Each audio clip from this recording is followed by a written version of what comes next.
राम राम भाइयों। जिस हिसाब से जैसे कि आज मार्केट 200-250 पॉइंट ऊपर नीचे गैप डाउन खुली है, उसके अकॉर्डिंग तो भाई दोबारा लाइनें और दोबारा सपोर्ट बनाने पड़ गए। अगर आप देखोगे कल के, तो कल के लास्ट सपोर्ट से ऊपर गई है और वहीं से फिर वहीं नीचे आ गई है। यानी कि अभी भी मार्केट देखा जाए तो पुट साइड ज़्यादा लग रही है, क्योंकि यहाँ पे आप देखोगे तो नीचे फिर एक सपोर्ट क्रिएट करके ऊपर चली गई है और हमारा जो आज लास्ट सपोर्ट था ना, वहाँ से गई है। अगर आप कल की लाइनें देखोगे तो आपको पता लग जाएगा।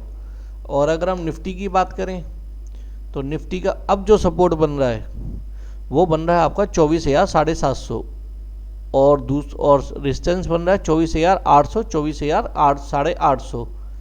अब ये देखना है कि कल भी अगर मार्केट गैप डाउन या गैप अप होती है तो उस पीरियड में करना क्या है। देखो भाई, सबसे पहले OI डाटा देखो कि OI डाटा क्या कह रहा है, सपोर्ट कहाँ बना रहा है, कहाँ पे रेजिस्टेंस है। कम से कम ठीक ठाक रेजिस्टेंस होना चाहिए। मतलब ये नहीं है कि मतलब आपने देख लिए 1 करोड़ बैठे हैं, 2 करोड़ बैठे हैं और दोनों का बराबर बैठे हैं। कभी भी जैसे यहाँ पे दोनों बराबर बैठे थे, फिर उसके बाद वो हट गए, फिर मार्केट 950 तक गई, फिर 950 पे अच्छे कॉल राइटर बैठे हुए थे जिससे कि मार्केट नीचे आई। तो मतलब ये है कि आपको हर चीज़ देखनी पड़ेगी कि 50-50 पॉइंट पे कॉल राइटर और पुट राइटर कहाँ पे और कितने बैठे हुए हैं, और उसके अकॉर्डिंग अगर काम करोगे तो बहुत बढ़िया रहेगा। और यही मार्केट होती है सीखने के लिए। इस पीरियड में आप कर भी सकते हो और नहीं भी कर सकते हो।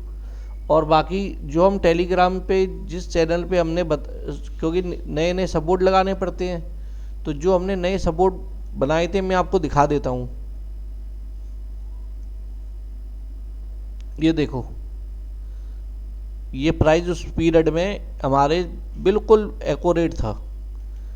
अगर मैं आपको बड़ा करके दिखाऊं तो यहाँ पे 47 से इसने 2x से ज़्यादा दी है।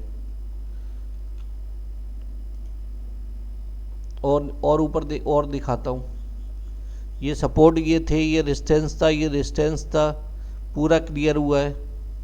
और हमने कब दिया था, यहाँ पे दिया था और पूरा मतलब टाइम लगा पर अच्छा गया।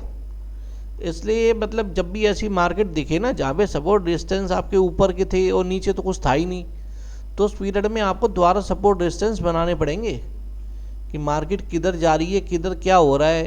क्योंकि सपोर्ट रेजिस्टेंस बनाने में टाइम लगता है, क्योंकि मार्केट एकदम गैप डाउन खुल जाए तो उस पीरियड में ये है कि फिर वेट करना पड़ता है कि सपोर्ट कहाँ क्रिएट हुआ। और जैसे ही आपका सपोर्ट दिखे कि हाँ यहाँ पे सपोर्ट अच्छा है, OI डाटा और कॉल राइटर पुट राइटर जो भी हैं वो अच्छे बैठे हुए हैं और मार्केट और जैसा आप सोच रहे हो कि मार्केट ऊपर जा सकती है और ऊपर कहाँ तक जा सकती है और कितना ऊपर जाएगी, ये धीरे धीरे मार्केट जाती है। ये नहीं है कि एक ही लाइन में चली जाएगी। पहले वो यहाँ के कॉल राइटर या पुट राइटरों को डराएगी, उसी के बाद तो ऊपर जाएगी। यहाँ पे अगर कॉल राइटर बैठे होंगे तभी वो निकलेंगे, तभी तो ऊपर जाएगी। तो हर 50-50 पॉइंट पे एक सपोर्ट बना होता मार्केट का। अगर आप उसके हिसाब से चलोगे तो आपको लॉस नहीं होगा। पर यह है कि वेट करना पड़ेगा, मतलब हर चीज़ में कि एकदम 200 पॉइंट गिर जाए उसके बाद दोबारा आ जाए प्लस में, उसके बाद फिर 80 पॉइंट नीचे गिर जाए। तो ये है कि आपको हर चीज़ देखनी पड़ेगी। अगर उसके हिसाब से चलोगे तो हमेशा प्रॉफिट में रहोगे। और बाकी अगर आजकल की जो सपोर्ट है वो आपके ये हैं 24,700 का, 24,750 का, 24,800 का आपका रेजिस्टेंस है, फिर है 24,850 का रेजिस्टेंस।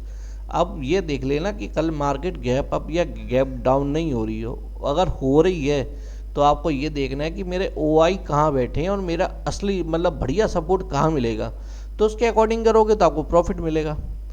और अगर नॉलेज अच्छी लगी हो तो लाइक और शेयर जरूर करें। आज धन्यवाद।